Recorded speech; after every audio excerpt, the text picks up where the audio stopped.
Exploring Europe without the crowds this summer. This is Berat, Albania, a UNESCO-protected city nicknamed City of 1,000 Windows.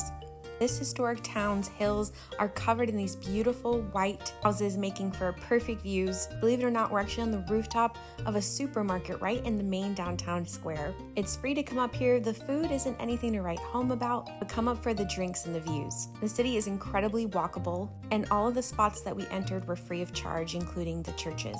There's a beautiful bridge connecting the two parts of town, lined with cafes and souvenir shops, and a long promenade along the river.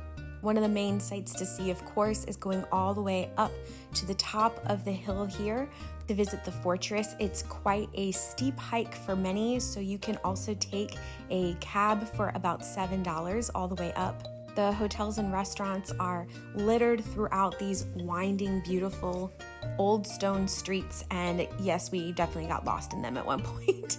The Albanian currency is called a lek, but most everywhere took euro as well. Here's us cramming into our little taxi with the overhead windows to get up to the castle and the fortress. When we got out of the car, we discovered this old olive oil building that was converted into a new bar that just opened 2 weeks ago. The staff were incredibly friendly. Really everyone we met along this trip has been wonderful. Our tour guide, Eric, was cracking us up with stories about his past tours and life, but also sharing wonderful and impactful insights into the long and tumultuous history of Albania and the era where no institutionalized religion was even allowed in this country, to how the people today are reclaiming their culture and how excited they are to share it with the rest of the world finally.